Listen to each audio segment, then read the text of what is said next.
Hey there, it's CJ Willie, and I'm cracking a pack. Today is pack number 6 in my science project of cracking the packs for my Magic the Gathering Theros Beyond Death bundle. Check out my preview video for the explanation on how this science project will test the theory to see if I can open cards with value greater than the $30 I spent on the bundle. I've added the link to my Magic the Gathering Theros Beyond Death bundle preview video in the description below. My quick reminder, I'm a casual player. Let me stress casual player. So as I open the pack, my commentary is going to be very focused on a casual Magic the Gathering player viewpoint.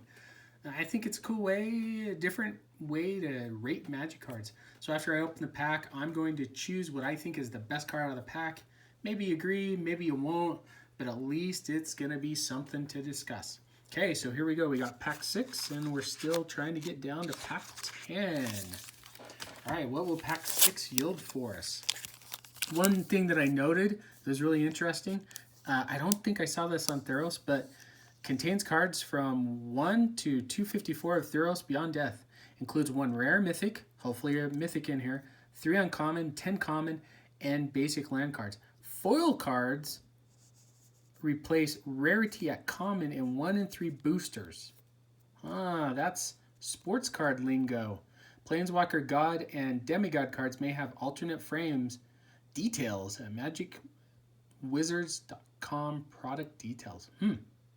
So anyway, I haven't been able to get any of the cool showcase cards yet, so I'm hoping that I'll get a showcase card in one of these packs. Hopefully, I'll get a mythic as well. Okay, so let's start out with Chain to Memory. Chain to Memory, single blue, instant. Target creature gets -4, -0 until end of turn. Scry 2. Haven't really used this card too much. It doesn't seem to be as powerful as other cards that are similar to it. Probably the favorite one was out of Guilds of Ravnica. Gave a creature -4, -0, and surveilled. Surveil, I think, is a mechanic I like maybe a little bit more than I do Scry. Next card, Aspect of Lamprey. 4 mana, 3 and a black. Enchantment or enchant creature you control. When Aspect of Lamprey enters the battlefield, target opponent discards 2 cards. Enchanted creature has lifelink. I've talked about this in one of the previous videos. I like this card quite a bit. Late game, it's awesome. Your creature's got lifelink, and you're probably ripping the 2 best cards out of their hand and putting it right into their graveyard. Next card, Llenan of the Lost Pride. 1 and a white. 3/1 Cat Warrior. When Llenan of the Lost Pride dies, exile target card from an opponent's graveyard. This is a typical white beater. 2 mana, 3/1. You just attack in with it. If it trades with a creature, exile something out of your opponent's graveyard. Sad story about this. Playing one of my friends in draft, I cast my Uro. My Uro died. Went right to the graveyard because I had to sacrifice it. Next turn, my buddy played this card. He had the ability, I think he was playing white-red. He sacrificed his Llenan, and there went my Uro. So I was pretty sad for days. Eidolon of Philosophy, 1 blue. You get a 1/2 enchantment creature spirit. For 6 and a blue, you can sack it and draw 3 cards. Not really high on this. I never had the opportunity to sacrifice it because in a blue deck, I used it to chump to extend the game so I could get to my bigger blue or black creatures, or blue and white. I was playing bigger creatures, so never really got to the point of having this as a path to draw cards. It typically died because I needed a chump block. Hero of the Pride, 1 and a white, Cat Soldier, 2/2. Whenever you cast a spell that targets Hero of the Pride, creatures you control get +1/+0 until end of turn. So the pseudo-heroic mechanic, I think it's only in white and red. There are about 6 or 7 creatures that have this ability. I played a white-red deck one time in draft, featured a couple of these. If you got out of the gate really fast, it worked well. If you ran into a long game, it worked horribly. So, 50-50. Portent of Betrayal. 4 mana, 3 and a red. Sorcery, gain control of target creature until end of turn. Untap that creature. It gains haste until end of turn. Scry 1. This is a threaten effect in Theros. Yeah, if you can play a really good black-red deck where you're going to take something and then sacrifice it. It can work out. I think 4 mana is a little high, and then still having mana left over to activate a sacrifice ability. It's okay. It's not great. Brain Giant, 6 and a blue. It's a giant, 5/6 body. This spell costs 1 less to cast for each enchantment you control. I like this card a fair amount. I played it in a blue-white deck with a few enchantments. Never had to pay 7 mana for it. Usually I was able to put it down and its mana cost was either 4 or 5. 4 or 5, this is not a bad creature. A 5/6 is a pretty good blocker, and when you need it to attack, it can attack. So, I like this card a fair bit because you're usually going to play it in a deck with a lot of enchantments. Next card, Hero of the Game. So we must have the Pseudo-Heroic pack. You already had the white Pseudo-Heroic common creature. Now we have the red one. 3 mana, 3/2, Human Soldier. Whenever you cast a spell that targets Hero of the Games, creatures you control get +1/+0 until end of turn. If you're in a very aggressive white-red deck with a lot of targeting spells, deck is fantastic. It's really hard to beat. Here's the problem. I just don't know if the white-red deck had all the tools in draft as it was going around. They were there, but it seemed that Theros is really built for the longer game. So white-red deck is going to win some games by surprise, but a lot of the times it gets out really quick and then stalls.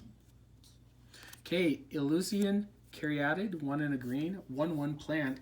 You can tap it to add 1 mana of any color. If you control a creature with power 4 or greater, add 2 mana of any one color instead. I played this a fair bit. I wanted to see how it would do. I played it in a green-black build. I played it in a green-blue build.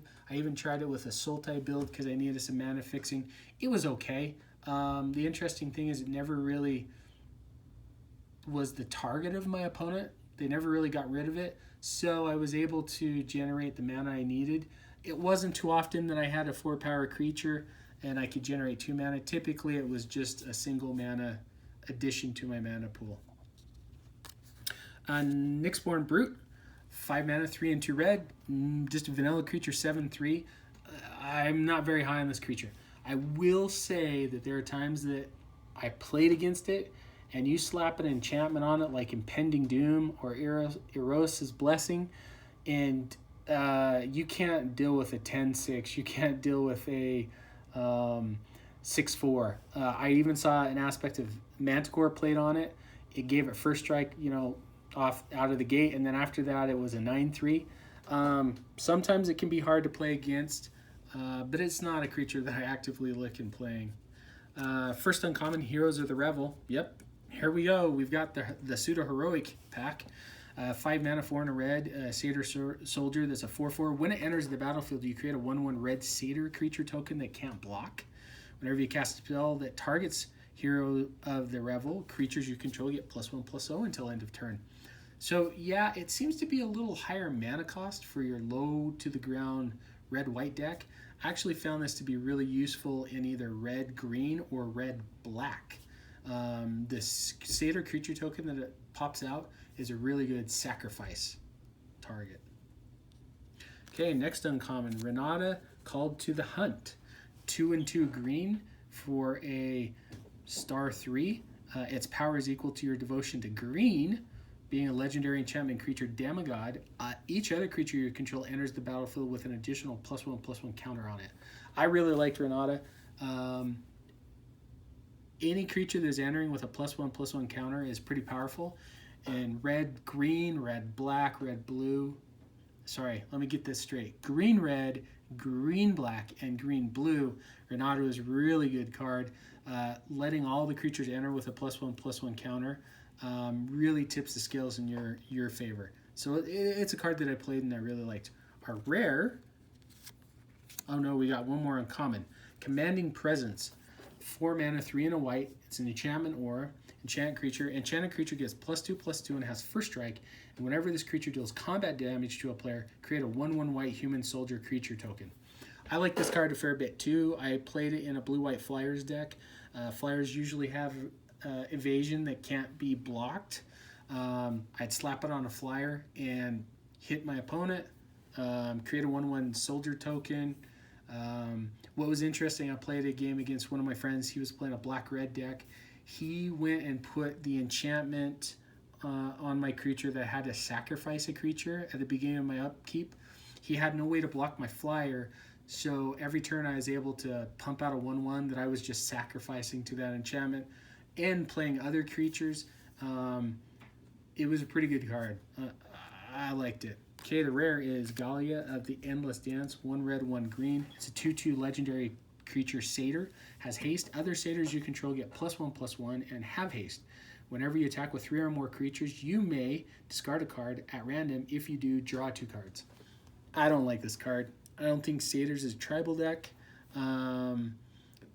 I don't think trying to ram 3 creatures in at the same time just to discard a card at random and draw 2 cards is worth it.